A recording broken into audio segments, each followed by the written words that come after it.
समर्थ श्रीराम. दशक 1, समास 7. कवीश्वर स्तवन.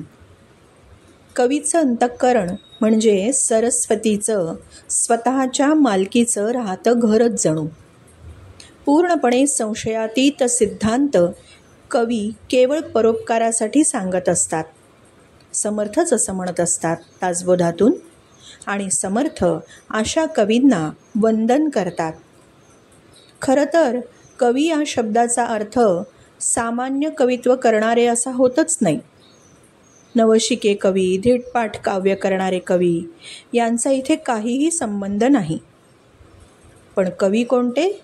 महर्षी वाल्मिकी, संत ज्ञानेश्वर, स्वतः रामदास स्वामी, तुकाराम महाराज आणि थोर संत मंडळी मात्र या सदरामध्ये मोडतात. त्यांची प्रतिभाशक्ती तेव्हा जागृत झालेली असते. किंबहुना शारदेच्या कृपेमुळे ती नित्य त्यांच्या हृदयी तेवत असते. समाजाच्या कल्याणार्थ ती शब्दरूपाने प्रस्फुटित होते.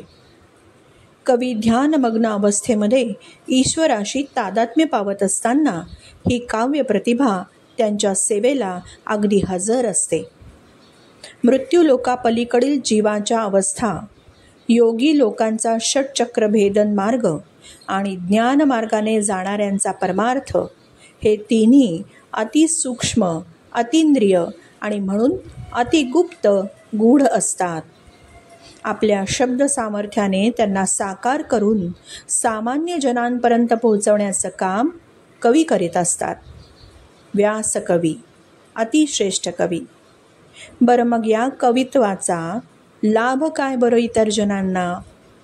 तर कवी संत काव्य रचतात, त्यांच्याकडनं ते रचलं जातं आणि लोकांपुढे संत काव्यामार्फत उत्तम आदर्श ठेवला जातो.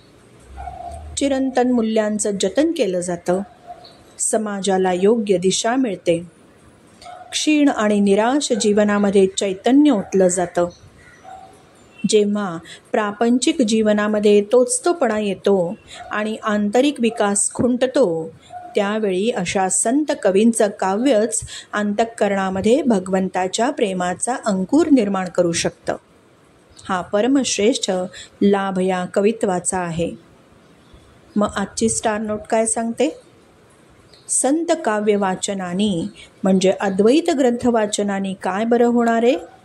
कोणते आहेत अद्वैत ग्रंथ ते पाहू. प्रथम ज्ञानेश्वरी, दासबोध, भगवद्गीता, तुकाराम गाथा या अद्वैत ग्रंथांच्या वाचनाने, यांच्या अभ्यासाने सूक्ष्म शक्ती सतेज होते, जीवन उन्नत होतं. श्रीराम समर्थ श्रीराम.